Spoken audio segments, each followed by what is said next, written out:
وہ صوفیہ کی طرح بول رہی تھی، اس کی آواز صوفیہ جیسی تھی۔ ہمارے گھر میں کیا مخلوق آ گئی ہے؟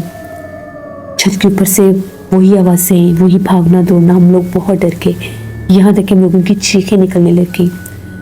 ہم لوگ سارے ایک ہی کمرے میں، اس وقت رات کو سب ایک کمرے میں تھے۔ ابو نے بھائی کو بھی منع کر دیا، ڈرائنگ روم میں نہیں سونا۔ اگلے دن ابو دربار پر گئے، وہاں سے ایک بزرگ کو لے کر آئے۔ وہ روحانیت رکھتے تھے اور جس کو بھی جنات کا کوئی دورہ وغیرہ پڑتا تھا اس کا علاج کرتے تھے، تعویذ دیتے تھے۔ وہ ہمارے گھر آئے، وہ اپنے ساتھ جس طرح سے ایک کالے رنگ کا کوئی کپڑا سا لے کر آئے۔ پورے گھر میں آ کر انہوں نے جگہ جگہ پر اس کپڑے کو رکھا، کچھ پڑھائی کر کے اس کے چاروں کونے باندھے میں کچھ چیزیں تھیں۔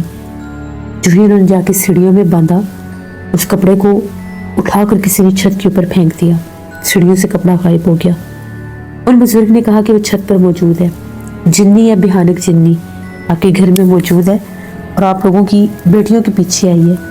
اچھا ہی ہوا ہے وہ جس کی شادی ہوئی ہے وہ وہاں سے نکل گیا، ورنہ اس کو تو شاید یہ بہت زیادہ نقصان دے دیتی۔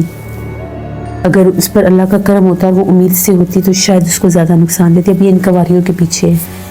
پھر انہوں نے وہاں پر پڑھائی کی، حصار کیا، باقاعدہ اس مخلوق کو انہوں نے وہاں سے نکالا۔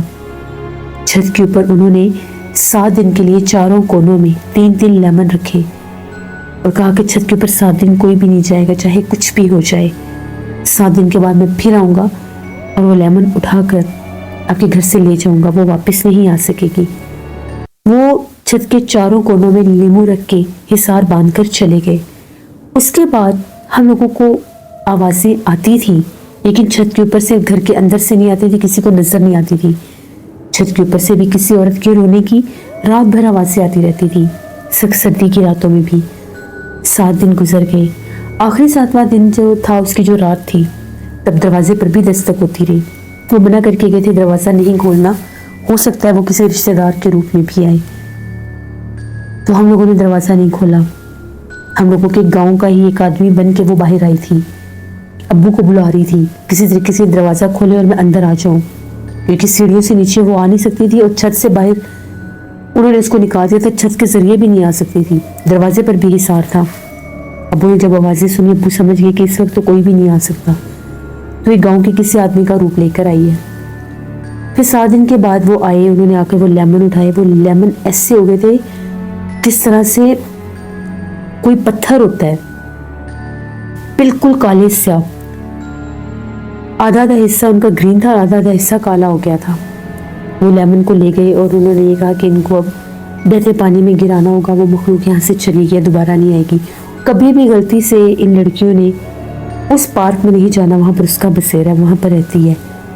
وہ جو ملنگ بابا تھے، انہوں نے ان کو منع بھی کیا تھا دن کے ٹائم بھی، لیکن یہ اس چیز کو سمجھ نہیں سکی۔ پھر انہوں نے بچا بھی لیا، اگر اس وقت وہ ملنگ بابا نہ آتے تو اس مخلوق نے ان کو پارک میں نقصان دے دینا تھا، گھر تک بھی نہیں تھا پہنچنے دینا۔ تو یہ ہم لوگوں کی ایک کہانی تھی، اسے ہم کبھی بھی فراموش نہیں کر سکتے۔ ابھی میری آپی آتی ہے گاؤں میں، ہم لوگ آج بھی اسی گاؤں میں رہتے ہیں، ہمارا گھر آج بھی وہیں پر ہے اور آج بھی وہ پارک بھی وہیں پر ہے، لیکن ہم لوگ کبھی بھی دوبارہ وہاں پر نہیں گئے۔ وہاں پر بہت سے ہم لوگوں کے علاقے میں مینا بازار لگتے ہیں، لیکن ہم لوگ نہیں جاتے، ہمیں ڈر لگتا ہے۔ تو یہ ہماری ایک کہانی تھی۔ بہت شکریہ نائلہ آپ کا۔ جیسے جو جگہ سیب زدہ ہوتی ہے، جہاں پر جنات ہوتے ہیں، جہاں پر ایسی مخلوقات کا بسیرا ہوتا ہے جو لوگوں کو نقصان دیتی ہیں، کچھ اللہ والے ان کو پہلے ہی سمجھ لیتے ہیں، جان لیتے ہیں، اللہ کی طرف سے ان کو اشارہ ہو جاتا ہے، پھر اشاروں کو وہ ہمیں سمجھانے کی کوشش بھی کرتے ہیں تو ہم سمجھ نہیں پاتے۔ اللہ سے رحم مانگنا چاہیے۔ یہ تھی آج کی خوفناک کہانی۔ اپنا فیڈ بیک مجھے ضرور دیں، آپ لوگوں کو کیسی لگی۔ آپ لوگ بھی اپنی خوفناک کہانی شیئر کر سکتے ہیں ڈسکرپشن باکس میں دیے گئے ای میل آئی ڈی doshinmir57@gmail.com پر۔ اس کے علاوہ آپ لوگ مجھے کمنٹ باکس میں بھی سٹوری شیئر کر سکتے ہیں۔ نانا جی کی کہانیوں میں بھی آج ایک کہانی آئے گی، اس کو وزٹ کریے گا اور سبسکرائب کریے گا۔ پونی سیٹرڈے میں کل سٹوری آئے گی، اس کو بھی وزٹ کریے گا۔ اسکیری اردو ٹیلز میں سسٹر کا چینل ہے، ہارر سٹوریز ود ہارون میرے بھائی کا چینل ہے، ان کو بھی جا کر سبسکرائب کریں اینڈ سپورٹ کریں، اور مجھے فیڈ بیک دیں آپ لوگوں کو ونٹر ہارر سٹوریز کیسی لگ رہی ہیں، لازمی مجھے کمنٹ باکس میں بتائیے گا۔ جہاں رہیں خوش رہیں۔ Thank you for listening my stories. Stay tune. اللہ حافظ۔